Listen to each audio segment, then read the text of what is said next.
Welcome to Keck Outdoors, and today we're going to be talking about podcasting and the pro of podcasting in our neck of the woods, Jeff Stanfield with Big Honker Lodge and the Big Honker podcast. So Jeff, I appreciate you taking the time. I know you're a busy man, but I appreciate you taking the time. Oh, I'd love to help. Tell me a little bit how you got started with the podcast. How many years ago, and what started it all? We will be 9 years in on April 8th. Will be our 9-year anniversary, 9-year birthday, I guess. Andy, my co-host, he's our oldest son. We were hunting in Oklahoma. We had a hunting camp up there. We're in the waterfowl business. We've been in the waterfowl business over 30 years. And we had a drought here, and we moved up to Oklahoma. We started hunting up there. And Andy told me, he said, "You need to do a podcast." I'm a pretty outspoken guy on Facebook and everywhere you go. I pretty much speak my mind. And I was like, I didn't even know what a podcast was. I'm going to be honest with you. I'd heard of Joe Rogan, but I didn't know nothing about it. And so that whole summer I heard about this. You need to do a podcast. So I told him, I said, "Tell you what, Andy, you do a podcast with me, we'll do one." So we bought all the equipment we needed, which was a laptop and a couple of crappy microphones. And we didn't do video and stuff at the time. And we started a podcast, and we started doing waterfowl stuff, because we're in the waterfowl business. And after about 12 episodes of just waterfowl hunting, realized we're running out of stuff to talk about pretty quick. So we did our first podcast, which we called The World on Fire. And we talked about stuff in the politics. We talked about current events. And it was a big hit. And so we started branching out, and we started bringing in guests coming on outside of the family. And it just kind of grew and took off. And now we're a 1% podcast in the world. That's pretty amazing. It's crazy that people want to listen to us. But we are a top 1%. Yeah, we're half of 1%. I don't even know what 99. The top 99.5% of podcasts in the world. We're one of them. And we've got a guy told me right off the bat. He goes, "Y'all got a good podcast." He said, "Y'all never get sponsors because y'all are too politically incorrect." Well, we have Ducks Unlimited. We have everybody big in the waterfowl business sponsors us because we have a lot of listeners. But it's not just waterfowl guys. We've transitioned over. I think we've had 15 guests of ours that have been on Joe Rogan also. Wow. And it's been it grows. It's a snowball, but you got to stay at it. We're pretty consistent. Yes. How many podcasts do you put out a week or try to? We do at least 3 podcasts a week. Okay. We've started a new series sponsored by Shin Gear, which is one of our sponsors. And they're in the wader and clothing business, the top line clothes and waterfowl. And it's called the Public Hunter Series. We've done 2 so far. We did Oklahoma and we did Ohio this week. And we're going to do all 49 states because they don't waterfowl hunt in Hawaii. And we'll do the Canadian provinces too. So it'll probably end up being, I hope this goes on forever, but it's a new series we do. And then we do at least 2 regular podcasts a week. Okay. And they will be just whoever's going to be here. It may be a politician, it may be an athlete, it may be somebody in the waterfowl business. If anything happens in the world that's interesting, I try to get on them real fast. Right. And we've had some really interesting people on. We had a gentleman on named Jeremy Evans, and he was mauled by a bear. And it's a really good podcast. It was about 2.5 hours, and he tells a story about the grizzly bear attacking him. She attacked him twice, and he fought her off twice. That was a really interesting podcast. We had a guy named Roger Reeves on. He was he wrote a book called The Smuggler. It's on Amazon. It's a best-selling book, and he did 20 years in prison for smuggling drugs into the United States. He ended up getting caught in Australia. But that show American Made with Tom Cruise, he hired Barry Seal. Barry Seal worked for him, and he flew for El Chapo and the CIA and all that. But that's a interesting. And then we've got our regulars. We got a guy named Clay Reed, the coyote man. That's on. Man, yeah, everybody loves Clay. Yeah, Clay's been on with us probably 20 times. I've known Clay since high school. We've got a guy named Charles Beatty, the Prince Poachers, is on. Charles was just here 2 weeks ago, and we did a new one with Charles. Wyman Minzer's a regular. We do a couple of times a year with Wyman, and we've got a lot of people like that are storytellers, and people want storytelling. Yes, yeah. And for my kids, for my class, what do you think a podcast reveals, or what do you think the lasting effect is for podcasts? Because when I introduced podcasting, my kids just kind of roll their eyes. Oh, I don't want to do this. But in the long run, in the big picture of things, what do you think a podcast? I know what it does for me, but what's your take on it? What does it offer the public or anybody? It's designer radio. Right. You can pick and choose what you want to. I don't listen to hunting podcasts because I'm in the hunting business, been in it my whole life. I have absolutely zero desire to listen to hunting podcasts usually, unless it's somebody I know or, I do them all the time. I've done them for almost 9 years now, 3 to 5 times a week. Because we also do a couple other series. We do a football pick 'em. So we're busy with podcasts all the time. And so some of my favorite times is when we're going on vacation for a week and I don't have to do, but we got to double up the week before so that we can. So I don't listen to a lot of hunting podcasts, but I like weird podcasts. I like listening to Bigfoot, aliens, weird stuff that's happened to people. Yeah. Those are the kind of podcasts I listen to. And I love history podcasts because I like history. Yes. So I love to listen to podcasts about history. There's a podcast called Disgraceland that I listen to that's about music in Hollywood. And it's about the disgrace of what's going on out there and the story, the real stories behind people.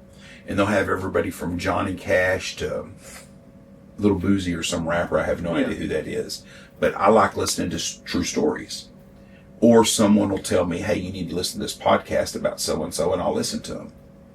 And so every once in a while I'll listen to Joe Rogan. He'll have somebody on that I'm interested in hearing. The difference between Joe Rogan and us is Joe Rogan's going to get somebody, everybody knows who it is. Right. We're going to get the guy that invented the Ebola vaccine. We had him on, and somebody like that. So we have people on.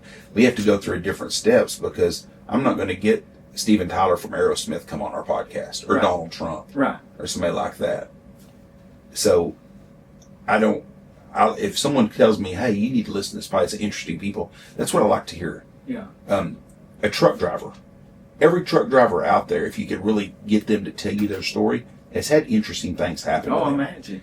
People like to hear that. Yeah. People don't think their life's interesting, but it is to someone else that doesn't have that life. Right. And so that's what I like about podcasts. You can unplug and find out different things about people that you never would find out. But you got to be good at. You got to be a good question at. Me and Andy have a real good rapport because there's not any lags in our podcast. We can both talk about a lot of different things. We don't study. We don't do any kind of. I get invited. I do probably 10 to 20 other podcasts a year. People ask me to be on their podcast, and I always do. I like who don't want to talk about themselves anyways. And they'll be like, "Do you want us to send you a question of things we're going to ask you?" I was like, "No. I mean, you can just if you want off to." the cuff. But I said, "We don't do that." And they'll be like, "You don't I said, "No. I don't even like to hear your story. Like, if you called me up tomorrow, you said, 'Hey Jeff, we got a new guy that lives in our area, and he's come up with a way to make moonshine out of pecan holes or something, whatever it is.' And I think that'd be pretty cool." And so when I call him up and try to get him on here, and they'll start telling me, "Whoa, don't tell me nothing. I want to hear about it all fresh on the podcast because I want to have the same thing that the listener's getting to. Yes. I want to be able to learn about it the same way. I don't want to, because if you've told me all your stories and I'm going to be going, well, tell them the one about this or do that. Yeah. I don't want to do that. So I like it fresh. Yes. Cool. The podcast studio, when y'all first started, I mean, you got insulating, acoustic tiles, you got lots of equipment here. Is this how it all started out? No. I mean, the sound in here is remarkable. I mean, When we first started the podcast, we started out in my living room was the first one, I think. Okay. And Andy's living room was the first one. We did 1 or 2 at my house, this first one, second, third. Then we used to do it in the main hall at the lodge. We built this studio in 2001.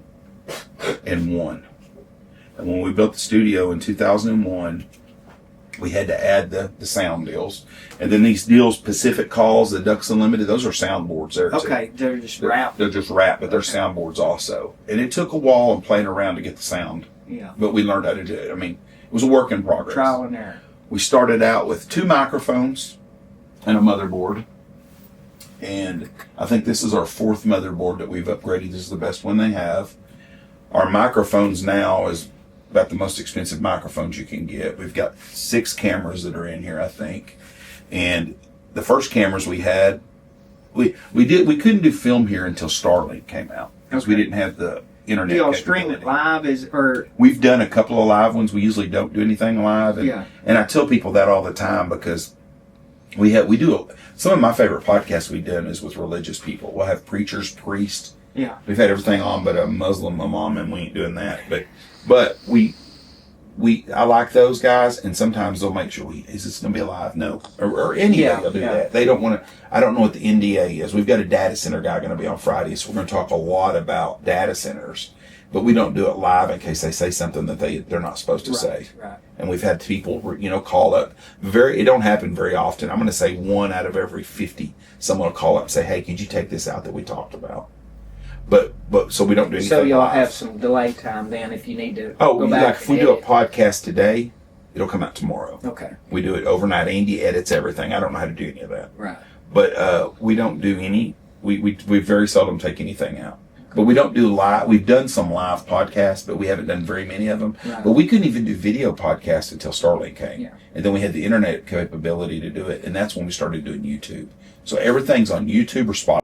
Okay. So everything's on a camera also. And that's helped. I think that's helped the growth a lot because our numbers, maybe on the podcast side, the downloads or streams will be down on the radio, but then on YouTube or Spotify video, it's way up. Right. There's a lot of people watching it. I tell people all the time they watch it. Oh, yeah. The Charles Beatty ones, those are the ones that I watch, and I've recommended to all my friends because he's such a storyteller. Best storyteller in the world. Yeah. Did you listen to the last one we did with him? I have not. He talks about a religious experience there. And it's the only time that I can remember, and I think that counting every podcast we do with the football pick'ems and the bonus episodes, I think we've done 1,800 episodes podcast now. Wow. And that's the only time I remember that we had a 10-second lag where me and Andy didn't know what to say. I mean, I didn't even know what to say. And I always can just pick up something, or Andy, one of us, if there's a stop, one of us is talking, and it was nothing, dead silence for 10 seconds because it was just caught us way off. I was not expecting that. Yeah. But it was an interesting I'll podcast. have to go and check that one out. Well, Jeff, I know you're a busy man and you got another podcast coming up, but I appreciate you taking the time out. Anytime. If y'all want to come up when we do one one day, let me know. You bet. If you ever want me to come to your class and talk, I can do that too. Absolutely, I do that sometimes. absolutely. I'm going to do that this afternoon. Really? I do a lot of, we go to, well, not a lot, but we get invited to local schools. Okay. It's hard to believe they wouldn't want me to talk at my school when I was there, but then people have me come out and talk to their schools. Times have changed. Yes, and I'm not everybody's favorite recipe because I'm not politically correct, but and I'm not going to change. No.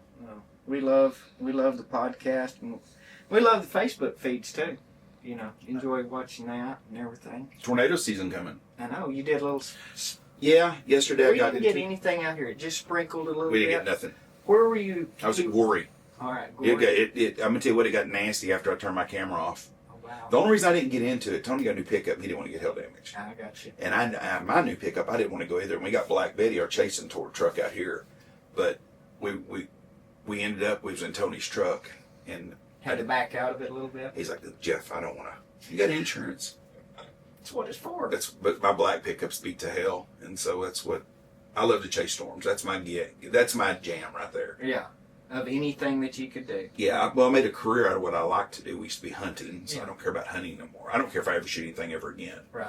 But chasing tornadoes, and I almost got into that game too, because you know that tornado chasing tours are big. Yeah. People pay big money to go do that, but I just can't imagine riding in a vehicle for 12 hours with people I do not enjoy. Yeah, some stranger. That would be a long day, and I can talk to anybody, but no, that would be a bad day. Well, you're out here in the heart of Tornado Alley for sure. I love it. Cannot wait. So I'm ready to chase this year. Well, that's been a podcast about a podcast with Keck Outdoors, and we appreciate you coming along, and we'll see you down the road somewhere.